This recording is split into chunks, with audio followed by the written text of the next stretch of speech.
this March 18th, 2025 meeting of the Kingston Planning Board.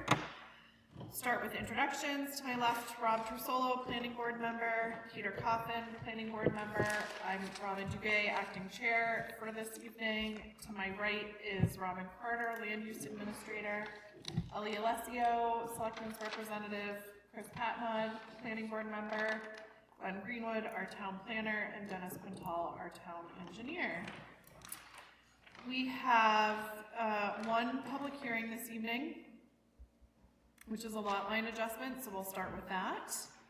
I would ask that the applicants, if you'd like to come forward. This is for Walter Carter Jr. and Donna M. Carter at 18 and 26 Church Street in Kingston, New Hampshire. So if you'd like to come to the table, the microphone, you just press the button in the middle until the light turns green. You don't even have to pick it up off the table. And if you'd like to explain what it is you're looking to do to the board, that would be great. Oh, I'm sorry, and start with your name and address, please. Donna Carter, 119 Amesbury Road, Kensington. Oh, it could sit right on the table. Oh, towards the edge. I gotta come up. I'm part of the fight. I see, right here. Do you want to talk? No. Walter Carter. Is that green? Are you green on there? I think I'm green. Okay, all right. Walter Carter, 119 Amesbury Road, Kensington, New Hampshire. Okay. And you are, I'm sorry, say it one more time, Donna. Donna Carter, 119 Amesbury Road, Hampshire. Okay, thank you. Okay. And it looks like this is a boundary line adjustment proposal where 0.99 acres from each lot will be equally exchanged, resulting in both lots remaining the same size as they are currently. If that sounds correct to you, just give us a little bit of background on what it is you're looking to do and why. Okay, so parcel A They all have drawings? is right now owned by the Christie family. And well actually we're parcel A also, after the lot line leaves. Parcel B is owned by us. And so we're actually swapping wetlands for upland to get a dry building envelope where the person who's buying Christie's would like an accessory dwelling unit back there. And the only other spot for it was way down by the Christie house, and you didn't see the lake. So we're just swapping. We swapped enough land so they have a building envelope with the wetland setbacks and the Shoreline Protection Act. Well, actually, not actually the Shoreline Protection Act. Kingston is, their setbacks 150 feet from the lake.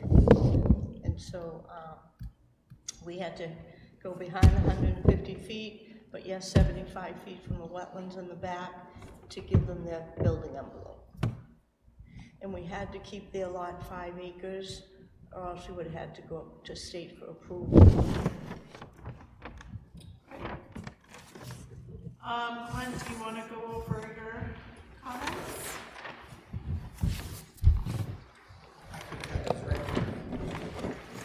Okay, so I have, that this is the first public hearing for proposal to exchange 0.99 acres from each lot to the other. Either lot will change in area only in configuration. The board should consider invoking jurisdiction on the proposed lot line adjustment plan to begin the 65-day clock for entering a decision. I do not recommend invoking jurisdiction, however, because of the comments that are below. So I have comment number 1. Each transferred lot is 0.99 acres in size, so the swap of land does not change the end sizes of either property. However, the dimensions of proposed lot A are not provided for either the southern boundary or the western boundary of the lot. When reviewing the tax map for the existing lot boundary, a measurement, so sorry, scratch the second one, of 539 feet is detailed. And when you add what they're offering along that same line, work done on delineating what the actual sizes, what the actual dimensions are of these transfer parcels, not so much the sizes. I'm sure that Millennium has the sizes exactly right. Comment number 2 is, why is the plan indicating the elimination of a lot line behind the existing home on R30 lot 6? No line exists on the town's tax map at this time.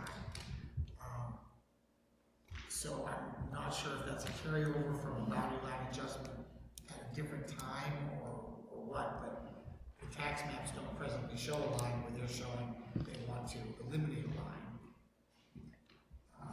The plan indicates that wetlands have been delineated and wetlands flags are detailed on the plan. This information should only be detailed on a plan if the wetland scientist who prepared the delineation is shown on the plan. No wetlands professional is indicated on the plan. When a plan includes a wetlands professional, this person must receive the 10-day notice period given to all applicants and abutters. So, interestingly, the wetland scientist that prepared the wetlands report that the delineation is based on is Seacamp Environmental, and they actually are on the abutters list that was submitted to do the notifications that Robin does for the public hearing. So I'm not proposing in any way that this hearing is not valid.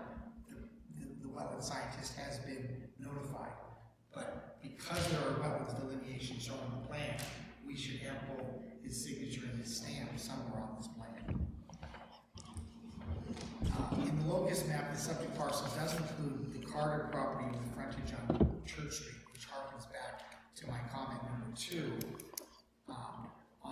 In the little tiny locus map, which is only there for information purposes, it's acting as if the boundary line that they're saying is being proposed to be removed is the boundary line, and that there is no land that they front on Church Street, which my contention and the contention of the tax maps is that it is, that they do have that frontage. So the plan has to somehow reconcile what I think is the truth. And the highlighted plan note at the top of the page, which describes what's going on, indicates that both parcel A and parcel B are transferring from lot 30, lot 1 to lot R30, lot 6. But this is not true. Parcel B is actually being transferred from R30, lot 6 to R30, lot 1. Otherwise, if they were both going out and nothing coming in, one would actually change in size, which is not the intent of the plan. So I think that note also needs to be changed and corrected. So it's a basic plan. What they're trying to convey is what they want to convey, but there are things on the plan that don't match up with what they're trying to convey. So we need to straighten those issues out. And is it safe to assume that you're anticipating that might take a bit of time, that's not invoking jurisdiction? I'm just saying that there are things on this plan that render it not saying what they wanted to say. If the board is, I have no real concern with the board invoking jurisdiction because it just starts the 65-day clock, and they have plenty of time to make these changes. Just when I see a plan that has a number of things, I don't like to endorse it for invoking jurisdiction. Well, that's completely a decision. Well, generally speaking, invoking jurisdiction implies that the application is complete.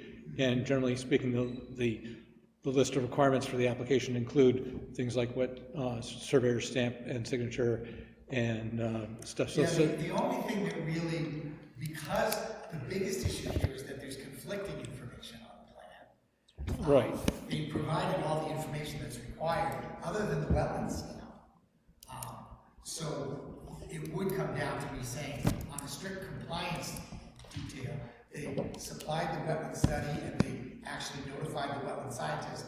They just didn't manage to put that information on the plan. Right. So that's a plan deficiency. Not a huge one, but it is one. And I noticed this Mike Seacamp's report was dated yesterday. So, Well, it was received yesterday.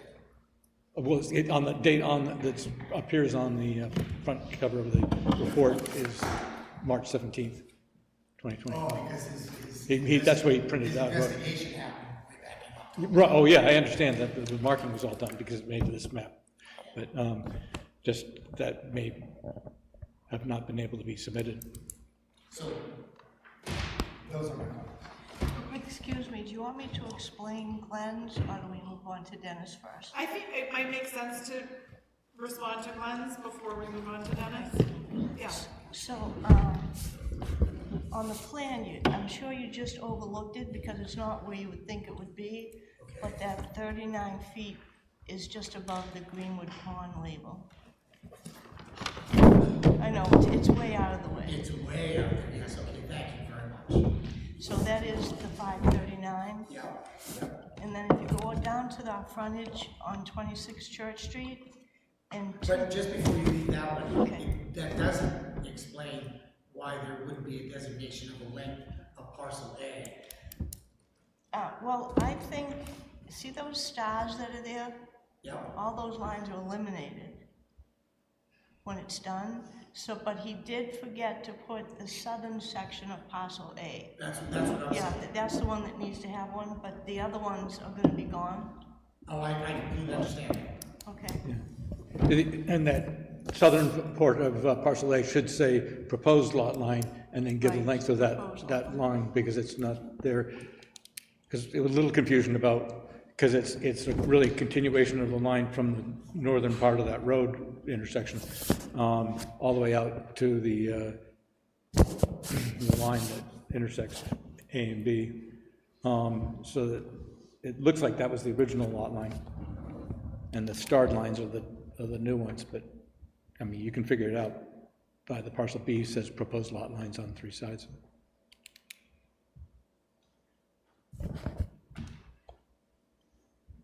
and then, our frontage at 26 Church Street. Yeah. Back in 2009, that lot line was eliminated, so that the tax map is right, it's no longer there. So, yeah, so honestly, that shouldn't be there. Yeah, it shouldn't be there. Perfect. Shouldn't That's what I thought, except then in that case, the locus map should be changed. Because it doesn't show the little area of that lot connecting to, you see what I mean? I mean, it's just silly. I think that's Church Street's. I mean, Christie's. This, well, if we're saying that this is the subject parcel, Oh, and that's it right. includes yours, Right. it should show that you come out over here. Right, 'cause And it that's why- doesn't. See, Henry did this plan in 2009, so these are probably all leftovers. That's what I'm thinking, that Yeah. it had to be something like that. Yep. Let's see, the next one. That's easy in the stamp. Oh, you already said that Henry was part of the mailer, and I do have the wetlands report that you probably all have now, with his stamp on it. Yeah. Okay, and then I have written that he can add the Carter to the locus map, because that's the locus map before the lot line adjustment. And then the, up in this plan note, it needs to be swapped on the second one. I have to say, the R36 should be on the left and the R31 should be on the right for the second one down.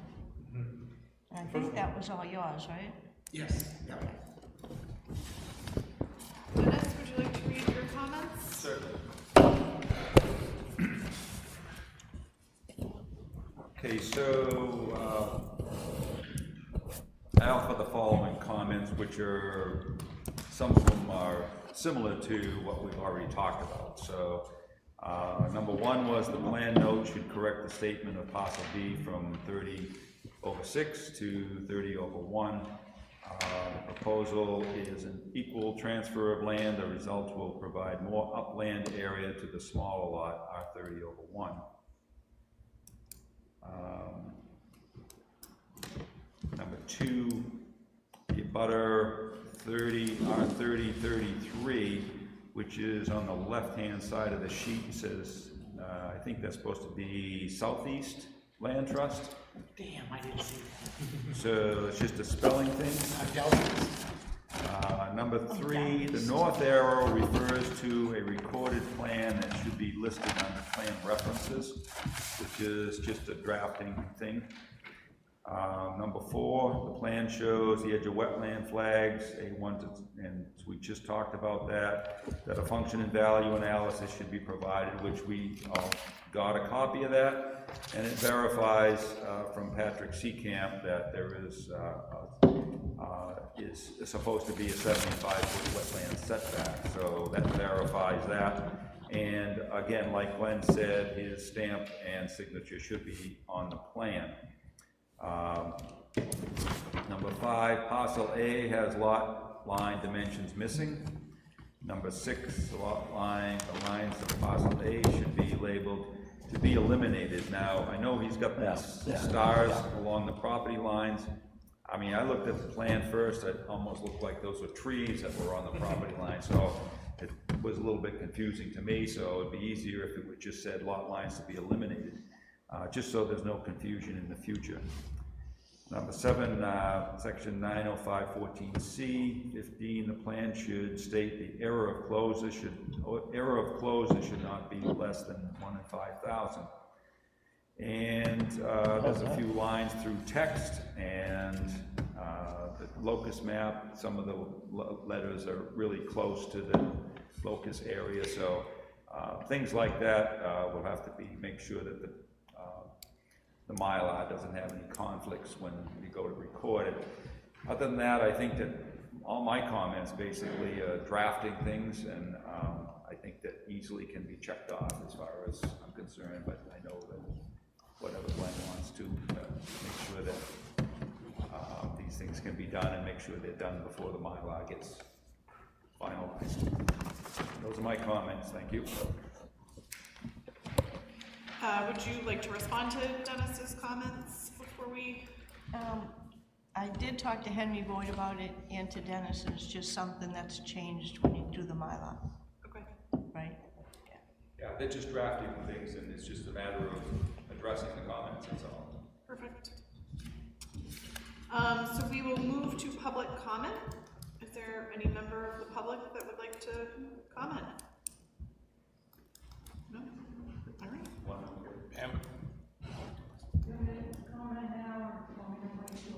Is it specific to this hearing? Not to this hearing. Okay, yeah, this is just for this hearing. Thank you.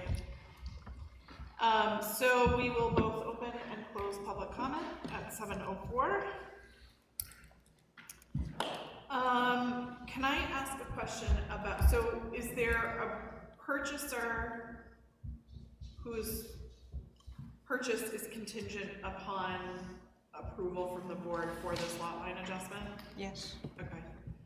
The reason I ask is I'm wondering if invoking jurisdiction and moving forward tonight is somehow beneficial one way or the other to the time. It's not going to mean anything gets approved necessarily, but I guess I'm just putting that out there for the board. I don't think it makes any difference at all, quite frankly. Okay. They're going to beat the 65 days either way. So. Yeah, okay. So what is the pleasure of the board relative to jurisdiction?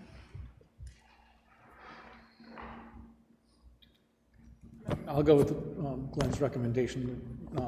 We should probably get a complete corrected plan and with the appropriate stamps before we revoke jurisdiction, and we can do that before. All up at once. And Okay. Any other thoughts from the board? Okay. So you've got your list of things that need to be adjusted on the plan. And we can schedule another hearing date, correct? Okay. Could we perhaps schedule that 2 weeks out instead of 4 weeks out? I don't see why not. Do we have anything crazy on the agenda? This shouldn't take long. Yeah, put it first on the agenda? Yeah. Okay. So that would be the 1st of April. April Fool's Day. I don't know if anybody's superstitious about that. So then any plans would be due by, is it the 27th? Is that right? Is it? Get my handy dandy printout. You're gonna be able to pull this off. I forgot to bring my, but 10 days prior to the hearing, is that what we use? Oh, I don't even have April 1st on here. It's because it's not here. That's just Thank the you. hearing schedule. It's on the other side. Yep, look at that. All right, so plans would be due on the 20th, which is in 2 days. Yeah, I was wondering, that may be a little tight. Henry won't do it that quick. What's the next date? The next date would be April 15th. Would be the, Or we could shift from 10 days to 5 days. For this. I mean. Because we've only seen them, yeah, we've only, yeah. This is all drafted, they're not going out and just resurveying anything like that, it's just. Or redesigning anything, yeah. So that would mean plans would be due, updated plans would be due by the 25th of March. Does that seem realistic? I'll see. Yeah. Okay. Yeah, because He'll do he it. just has to change on the plan, right? Exactly. Just make changes. We've told him what he needs to change, so it really is just Yeah, him doing those things. yeah, and he's already seen it. Yeah, yeah. Okay. So Okay. is there a motion to hold a hearing on April 1st with plans due on Yeah, the hold him 25th for of from March? We're continuing it, yeah, no, we are continuing, yeah. I'll move that we continue the hearing to April 1st at 6:45 at the Town Hall with new plans by 25 March at the Planning Office. Motion by Peter Coffin, second by Ellie Alessio. Any further discussion? Okay, All those in favor? Thank you. aye. Thanks, bye.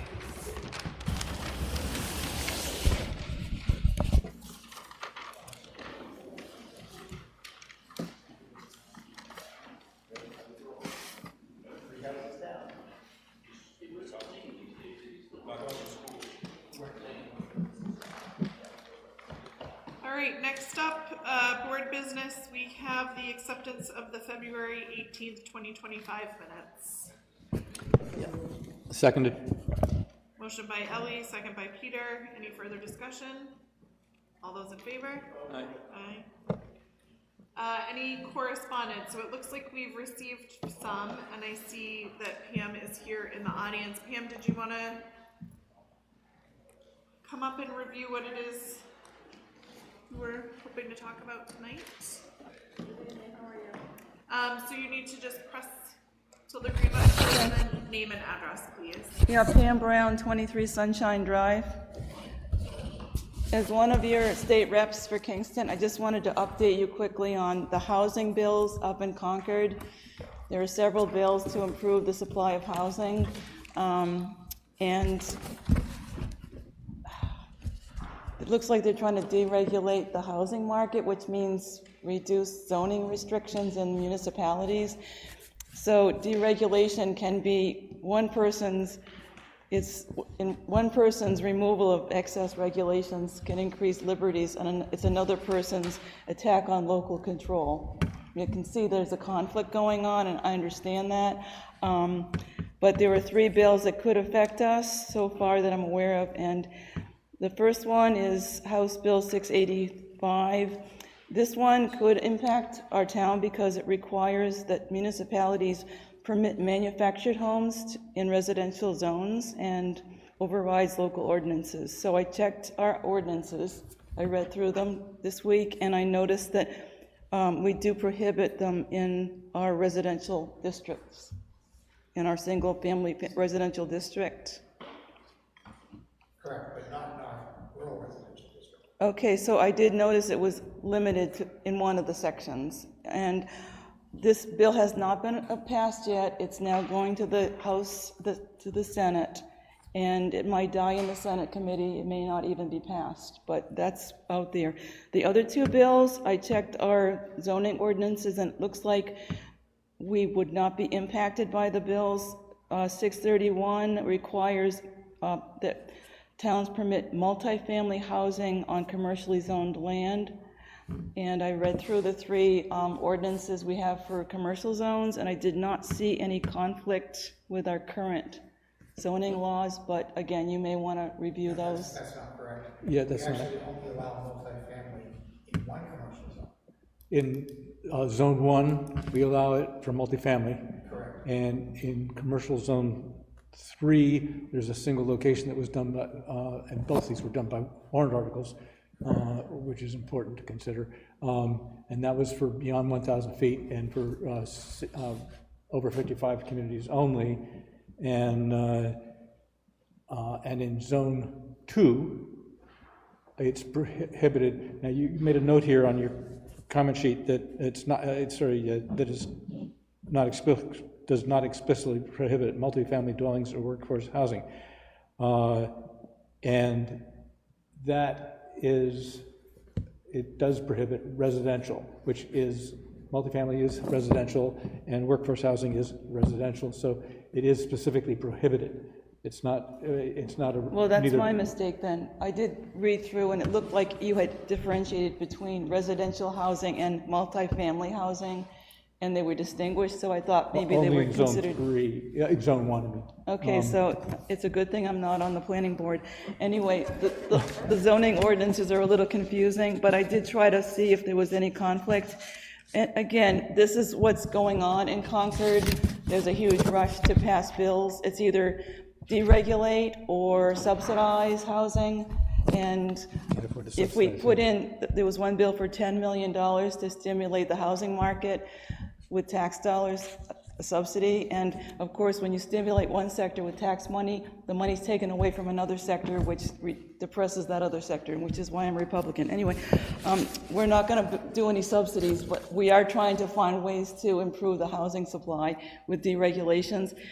I didn't vote on any of these. They were passed with a voice vote, which means no one is able to really object. It's just a loud yay in this huge hall of 400 people. They put it on something called the consent calendar, because that way it's kind of a voice vote and no one's on record. It wasn't done in a way that we could actually register our votes. But again, I'm not sure if these measures will die into the Senate committee or not. But they are trying to do something. And then the third bill is. Before you move on, Sure. One of the issues with that is that it doesn't specify density. And we have a case coming up now that is trying to allow this to happen in a mixed use. And because of our density requirements, it would need 201 acres, and they have 40 acres. That includes the wetlands that's non-buildable. So the planning board and the article would have to make it so that the planning board could still invoke its regular ordinances governing density or Sure. aquifer protection zones and anything else like that. Because if the state just tells us we have to allow high density zoning housing that doesn't meet the requirements of our zoning ordinance Right. in commercial zones, we don't have any density requirements or innovative zoning in those commercial zones where it's prohibited, where residential use is prohibited. So there's no guidance to the planning board on how to come up with a density requirement.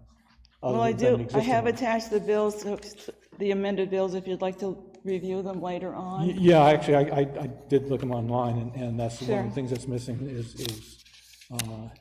is that option. So that's one of the reasons why the New Hampshire Municipal Association opposed that. Other Right. than they oppose almost anything that takes away from local control, which is something that New Hampshire's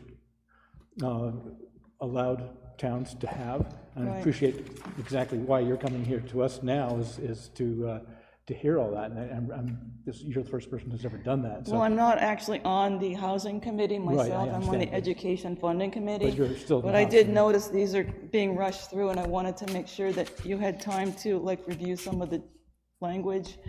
And if you want to email me and let me know if there's something Yeah, I can well, bring to the House There's meetings. a lot of things that are coming up, but this is coming up for vote on Thursday, and a lot of these, so.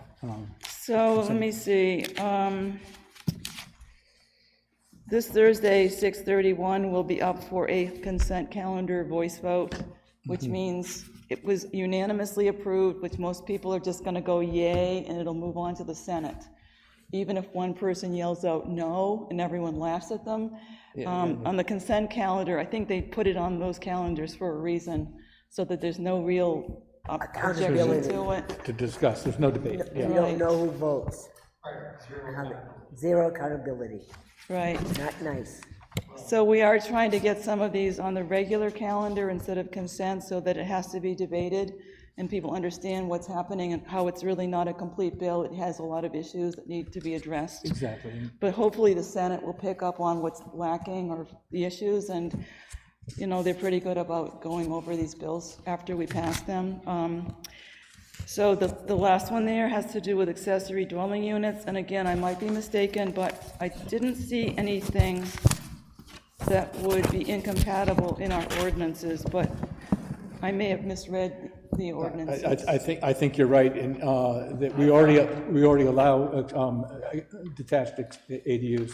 I think, and Lynn had mentioned this before, was one of the things that concerned her was earlier proposals to allow 2 or 3 ADUs on the Okay. property, and especially in higher density areas that would be kind of silly. Sure. Yeah.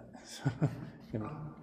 I mean, perhaps this is better, this is something better that I suppose, thank you, Dennis, that I send to the Senate when they do public hearings. But with this one in particular, there's a phrase at the end of it that says you can locate these in detached structures that already exist. And if those structures don't meet setbacks or building coverage requirements, which under the normal parameters would mean they'd have to go to the ZBA, that you don't have to do that. So if you wanted to expand your garage that was presently not meeting setbacks, you'd have to go to the ZBA to get that allowance. But if you want to add to your garage an accessory dwelling unit, you don't have to go to the ZBA. It makes, well, not only doesn't it make sense, it's a direct attack on the idea of local zoning. It's as direct as you can get, and it's just not right. The present state law put zoning in the hands of local governments. Now, we're not a home rule state, we only get our powers from the state, but the state made that determination. And now they're systematically trying to remove what state law says. And Maybe the Senate will pick up on that. if the board doesn't mind me doing so, I will send the committee that comment about that section, because that's not appropriate. It's interesting that they're perfectly happy for us to make changes when they feel it's what they want to see done, because they're limiting accessory dwelling units to 950 square feet, but we allow them to be 50% of the gross living area. So they could be much larger than 950 square feet. And irritatingly, about 25 of the 37 communities in Rockingham County already had ADU laws in 2015, when the state was yelling at everybody to have these. And it just meant extra work for the towns that already allowed them to then change their ordinances to match what the state said ordinances have to have, even though the majority of our communities already did it. It's just it's a sham move by the state. It's just a power grab by the state. And they should stick with their understood allowances that zoning was a local issue, instead of just bulldozing that they. Another thing in this particular one, the ADU one, they say we cannot restrict to 1 bedroom, which means ADUs can have 2 bedrooms. In the same breath, they say you can only have 1 parking space. There is no married couple in New Hampshire that has 1 car. Not anyone. Nobody has only one car. And it's just wrong to think that one size fits all. It doesn't. And these are local decisions, not state decisions. But they're already, last year, they've already changed how we can regulate parking spaces. It's not to our benefit. And they want to make it worse, yeah, that's, there's another bill, this is a Senate Bill 281, that prohibits denying permits for properties on Class 6 roads. Well, we have some Class 6 roads that couldn't possibly be approved to. I haven't reviewed the Senate housing bills yet, so I will do that. Okay, yeah, sorry, well, I won't I'll do that tonight about, 1 AM maybe. Just kidding. Yeah, and that would be a terrible. Well, you can see they're trying to rush through a lot of bills so they can say, see, we're doing something about the housing issue. Right, In except New for Hampshire, funding and they're it, just, yeah. and it's all unanimous votes on these committees. They're just not considering what their constituents want, because I've got nothing but negative emails about these bills. Do not support this, so, yeah. But Can it I makes just it ask hard a if it's a. clarification about the manufactured home versus mobile homes? I thought we tightened that up so that we differentiated between mobile homes and manufactured homes. No, there's another term, off-site manufactured, Off-site manufactured housing. yeah. That's the one that is, you can make that, like the one just north of Saddle Up on Mill Road. It's a beautiful house. This was replaced the one that burnt down. Pre-site built. And it's off-site built. And you couldn't tell it from a stick built if you tried. And the mobile home industry back in the 70s changed their definition to manufactured housing to make it sound like it was, you're talking about that, but they're really talking about mobile homes. And they changed that name from trailer to mobile homes to try to improve the image. But it's exactly that. Okay. We don't have any trailer parks in this town, but some towns do, and they're trying to say that, you know. Well, because before these attempts, the issue was if you were not going to allow mobile home parks in your community, you had to allow mobile homes on any lot in town. Yeah. And that's what our ordinance says, except for single-family residential zones. So in rural residential, you're allowed to put a mobile home on any parcel. The issue is, today, no one is going to spend $240,000 on a lot and put a manufactured home on it. If you can afford the land, you're gonna be able to afford the house. The problem is, lots of people can't afford the land. Yeah. It's outrageous. What goes up does come down, and we're going to have a bulge. As you know, we're an aging state in general.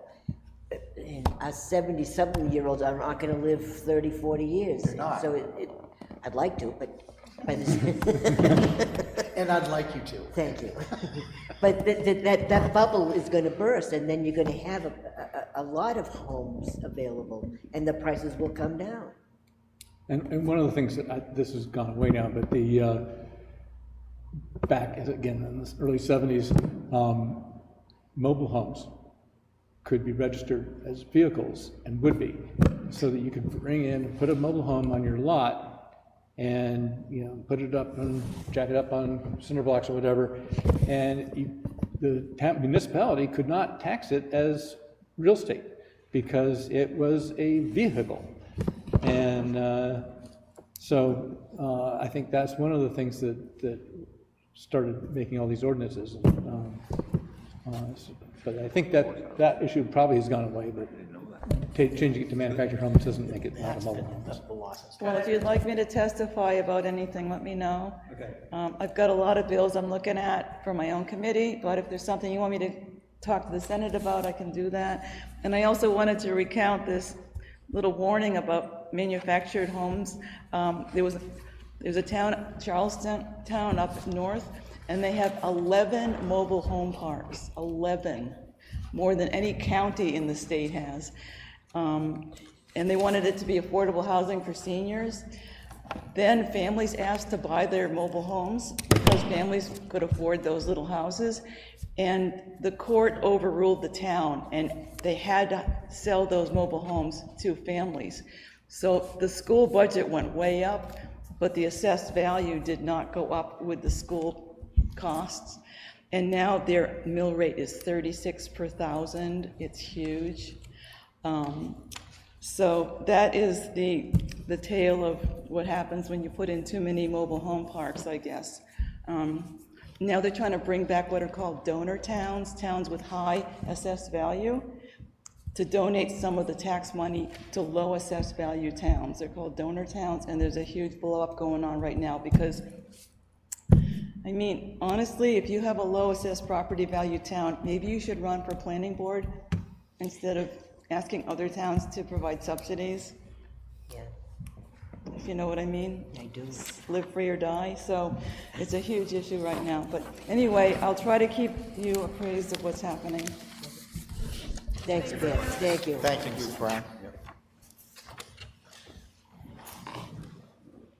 We have more correspondence, right? So looking at what the weather So, this first one is findings of fact for 7 New Boston one. is. Okay. That had to be reviewed and is ready. Do I need to read this? No, we just need to sign. Okay. Any reason I can't sign this?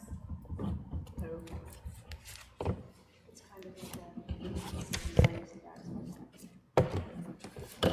In this instance, there was a facts and findings letter that's at the county registry that we want to nullify, so.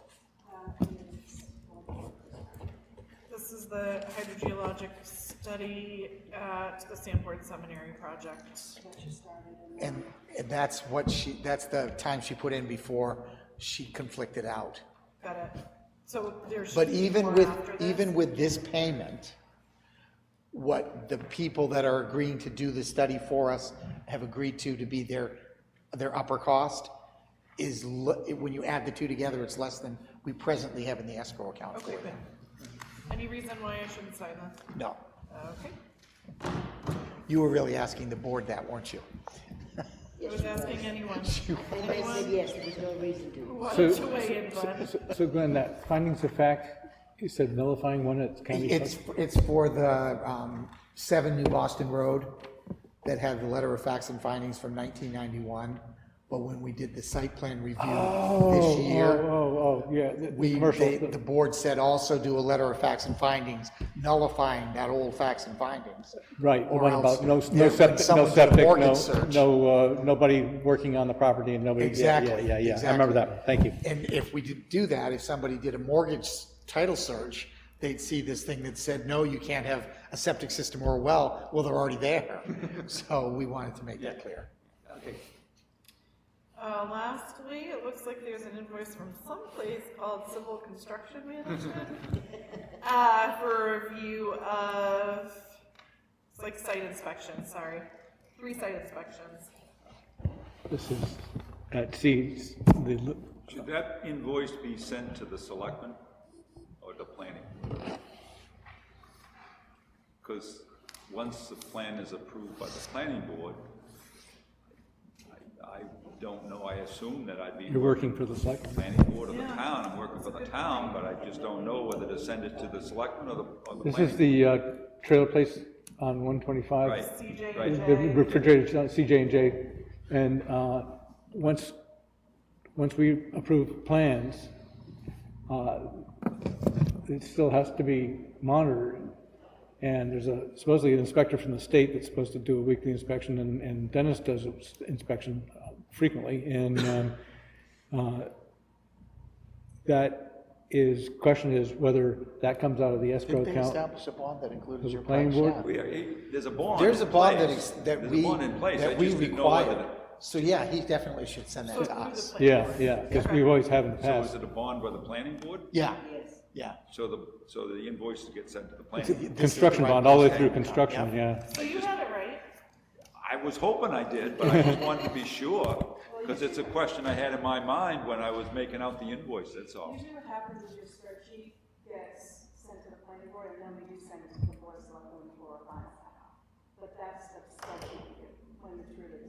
so the bond amount is in the hands of the selectmen. So, Well, it's in Paula's hands. And Right. she just wants somebody to sign off on it. so, And since we have the files that say that it actually exists. Okay. And the Board of Selectmen would come to us and say, what about this? okay, It's best for you to come to us. that's fine, that's fine. All right, any objections with this sentence? Thank you. No, Dennis? Thank you. Thanks for visiting CJ today. So you read my reports and you can see the pictures that they're taking, and I was actually there yesterday after the rainstorm, just because I wanted to make sure that the sediment control was in place. I haven't sent the report in yet, but it is okay. There's silt fences in place. They did put wood chips along the inside of the silt fence, and you'll see that in my pictures and whatever, but there was a little bit of on-site erosion and sediment transfer, but it was on-site, and you'll see that in my pictures also. But they had called and told me they were getting ready to do some work at the end of last week, and they've been pretty good about letting me know what's happening. And so they said, oh, if you want to stop by the end of the week. And then I looked, and I was going to do it on Friday, but then I said, you know what, I think it's going to rain on Sunday, Monday. So I said, you know what, I'll wait till after it rains. So that's when I went yesterday morning to take a look at it, and just to let you know that that's coming too. Well, thank you.